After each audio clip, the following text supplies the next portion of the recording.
ये है आज की आधुनिक अयोध्या। तो चलिए इसे गहराई से जानने की शुरुआत करते हैं। बस अड्डा। राम मंदिर से 7 किलोमीटर की दूरी पर 14 बीघा जमीन पर 219 करोड़ की लागत से लखनऊ हाईवे पर नया बस अड्डा बनकर तैयार है। Railway station. मंदिर से 1 किलोमीटर की दूरी पर 240 करोड़ रुपए में नया रेलवे स्टेशन डिजाइन किया गया है। भविष्य में अयोध्या से दिल्ली, मुंबई, चेन्नई, बेंगलोर, पुणे, कोलकाता, नागपुर, लखनऊ और जम्मू जैसे शहरों के लिए विशेष रेलगाड़ियां चलाई जाएंगी। हवाई अड्डा। 1450 करोड़ रुपए में लगभग 1300 बीघे में फैला हुआ प्रयागराज हाईवे पर नाके के पास बनाया गया है नया एयरपोर्ट। यहाँ से राम मंदिर की दूरी से 12 किलोमीटर है। भविष्य में कई बड़े महानगरों के लिए सीधे उड़ानें उपलब्ध होंगी। घाघरा जलमार्ग। अगर आपके पास अपनी खुद की मोटर बोट है तो छपरा से घाघरा यानी सरयू नदी की सैर करते हुए लगभग 300 किलोमीटर नदी में चलकर भी अयोध्या पहुंच सकते हैं। भविष्य में इस रूट के लिए भी मोटर बोट चलाए जाने का प्रस्ताव है। राम मंदिर। अयोध्या के राम मंदिर की कुल कीमत है 1800 करोड़। पूरी तरह बन जाने के बाद अयोध्या का मुख्य आकर्षण होगा। राजस्थान के मशहूर मकराना के पत्थरों से आकार लेते इस मंदिर की अनुमानित उम्र होगी लगभग 1000 साल। 22 जनवरी को पहली मंजिल का उद्घाटन होगा, जिसमें राम की बाल्यावस्था की मूर्ति रखी जाएगी। बाकी की 2 मंजिलों का कार्य चलता रहेगा। खजुराहो के मंदिरों की नागर शैली के आधार पर इसे तराशा जा रहा है। मंदिर का कुल क्षेत्रफल 156 एकड़ या 251 बीघा है। हनुमानगढ़ी। राम मंदिर से लगभग 800 मीटर की दूरी पर स्थित है हनुमानगढ़ी। मंदिर के आवासीय परिसर को मिलाकर यह लगभग 52 बीघे में फैला हुआ है। मंदिर की 76 सीढ़ियां चढ़कर हनुमान जी के दर्शन के बाद ही राम मंदिर में जाने का विधान है। यह मंदिर अयोध्या शहर के ठीक बीच में एक ऊंचे टीले पर बना है। शहर की तरफ आने वाले आक्रमणकारियों के आने की सूचना यहीं से प्राप्त करके अयोध्या के राजा तक भेजी जाती थी। इतिहासकारों के अनुसार जितनी बार भी अयोध्या पर आक्रमण हुआ उतनी बार इस मंदिर को भी विध्वंस झेलना पड़ा। हालांकि सन्यासियों ने हर बार इस मंदिर को फिर से खड़ा किया। आज यह मंदिर रामानंद संप्रदाय और निर्वाणी अखाड़े के अधीन है। राम की पेड़ी। अयोध्या को सरयू नदी की भयंकर बाढ़ से बचाने के लिए इस बांध का निर्माण किया गया था, जिस पर श्रद्धालुओं के स्नान के लिए कई घाट बना दिए गए थे। इतिहासकारों के अनुसार जितनी बार भी बांध टूटता था सरयू का पानी अयोध्या की गलियों में घुस आया करता था। इसी बाढ़ से बचने के लिए पूरे अयोध्या में जगह जगह पर ऊंचे टीले बनाए गए थे, जैसे राम टीला, हनुमान टीला, लक्ष्मण टीला। आज ये बांध अयोध्या का मुख्य पर्यटन स्थल बन चुका है। हर दीपावली पर यहाँ लाखों दिए जलाकर रामायण की उस घटना को उत्सव के रूप में मनाया जाता है जब श्री राम अयोध्या वापस लौटे थे। अयोध्या के कई बार उजड़ने के पीछे एक कारण इस नदी को भी माना जाता है। हालांकि इसी नदी की वजह से यहाँ पर गन्ने की खेती बड़े स्तर पर की जाती है। लता मंगेशकर चौराहा। नया घाट और बस स्टैंड के पास ही अयोध्या का मुख्य चौराहा 6.7 करोड़ रुपए में बनकर तैयार हुआ है। पद्मश्री से सम्मानित राम सुथार जी ने 2 माह के कठिन परिश्रम के बाद इस 40 फीट लंबी वीणा को आकार दिया। 14 टन की इस वीणा को लता जी के स्मृति चिन्ह के रूप में यहाँ पर लगाया गया है। इसीलिए इसका नाम नया घाट चौराहे से बदलकर लता मंगेशकर चौराहा कर दिया गया है। धर्मपथ। नया घाट से कुछ पहले सड़क के दोनों तरफ 30 फीट ऊंचे 40 सूर्य स्तंभ लगाए गए हैं, जिसे धर्मपथ का नाम दिया गया है, जो श्री राम के राजकुल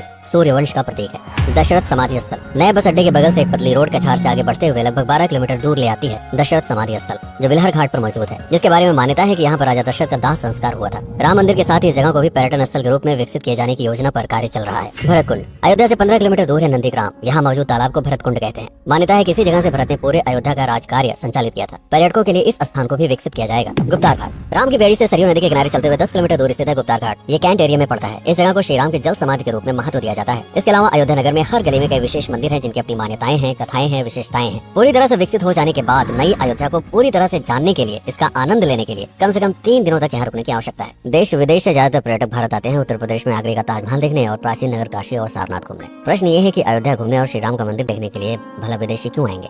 और इसका कारण है भारत में लिखी गई रामकथा की सबसे पहली और प्राचीन पुस्तक रामायण। भारत में रामायण के अलावा कंबोडिया में रीमकेर, थाईलैंड में रामकियन, जो कि वहाँ की राष्ट्रीय पुस्तक है, इंडोनेशिया में ककनिक, नेपाल में भानुभक्त रामायण जैसी पुस्तकों में वाल्मीकि की रामकथा से प्रेरणा लेकर इसे अपने अपने देश की संस्कृत के हिसाब से फिर से लिखा गया है। पात्रों के नाम, कुछ नई घटनाओं के अलावा मूल रामकथा सभी में एक जैसी है। इसके अलावा भारत में ही रामकथा को लेकर संस्कृत में 7 संस्करण, हिंदी में 3 संस्करण, गुजराती में 47, उड़िया में 14, तेलुगु में 5, कन्नड़ में 4 और अन्य भाषाओं में लगभग 17 संस्करण मौजूद है। इसके अलावा लिखे गए नाटक, कविताएं आदि को भी अगर मिला दिया जाए तो इस दुनिया में 300 से अधिक तरह से रामकथाएं बार बार लिखी गई हैं। इन सभी राम कथाओं पर कई विशेषज्ञों ने समय समय पर अध्ययन किया और अपने विचार दिए। Father Camille Bulcke, Hermann Jacobi, Wendy Doniger, Edward अल खरर, Alf Hiltebeitel, Paula Richman, Aubrey Menen, Ramesh Menon, Radha Vishwanath, Shantanu Gupta, Meenakshi Jain, Lala Sitaram, Swami Gyanananda Saraswati जैसे कई लोगों ने समय समय पर रामकथा को लेकर गहन शोध किया और इसमें छिपे हुए मूल कथा के साथ ही इसके इतिहास को समझने का प्रयास भी किया। रामकथा थी कौशल प्रदेश के द्वारा किष्किंधा और लंका पर विजय प्राप्त करने की पहली बार एक अखंड भारत के निर्माण की। रामायण महत्वपूर्ण इसलिए हो जाता है क्योंकि ये अखंड भारत युद्ध से अधिक व्यक्ति के आदर्शों, सूझबूझ, मित्रता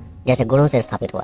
रामायण एक ऐसा डॉक्यूमेंट है जो ये समझाता है कि भारत पहली बार एक कैसे हुआ। इसलिए ये गाथा न तो कभी भुलाई जा सकती है और न ही कभी मिटाई जा सकती है। और आज की अयोध्या उसे अखंड भारत का एक प्रतीक है, अपनी संपन्नता के कारण जिसने समय समय पर बाहरी आक्रमणकारियों का भी सामना किया। अयोध्या की इसी संपन्नता ने यहाँ पर मुगलों को भी आकर्षित किया। महात्मा बुद्ध भी यहाँ पर रुके, सिखों के गुरु साहब भी आए और जैन धर्म के तीर्थंकर भी। सिपाही ही नहीं बल्कि उनके अनुयायी यहीं पर बसते चले गए। अयोध्या कितनी बार बसी, कितनी बार उजड़ी, इसके बारे में बहुत अधिक प्रमाण उपलब्ध नहीं है। सूर्यवंश के पतन के साथ ही अयोध्या का भी पतन होता रहा। बीच में कई सौ सालों तक अयोध्या मानो विलुप्त सी हो गई। इसका कारण क्या था, इसका कोई प्रमाण नहीं है। अयोध्या को फिर से खोजकर उसे स्थापित करने में बार बार राजा विक्रमादित्य का नाम आता है। लेकिन विक्रमादित्य एक उपाधि है जिसे कई राजाओं को दिया गया था। तो ये कहना मुश्किल है कि किस कालखंड के कौन से राजा ने यह कार्य किया। कुछ विशेषज्ञों का मत है कि यह काम उज्जैन के राजा विक्रमादित्य ने किया होगा। नंदवंश, मौर्य वंश, शुंग वंश, गुप्त वंश आदि के साम्राज्य में भी अयोध्या का वर्णन प्राप्त होता है। सबसे बड़ा विध्वंस हुआ 1527 के आसपास बाबर के कार्यकाल में, जब राम मंदिर को ध्वस्त कर बाबरी मस्जिद स्थापित की गई। सन 1722 में बंगाल के नवाब अलीवर्दी खान ने व्यापार के नजरिए से राम मंदिर से कुछ किलोमीटर की दूरी पर एक नया शहर बसाने की शुरुआत की। 1730 में अवध के पहले नवाब सादत अली खान ने इसका नामकरण किया फैजाबाद। इन्हीं के उत्तराधिकारी सुजाउद्दौला ने इसे अवध की राजधानी बनाई। 1775 में अवध के चौथे नवाब असफुद्दौला ने फैजाबाद की जगह लखनऊ को अवध की राजधानी घोषित की। रावण अहंकार का प्रतीक और श्री राम विनम्रता के सूचक। सत्ता में आने के बाद हर व्यक्ति को यह बात हमेशा ध्यान में रखनी चाहिए,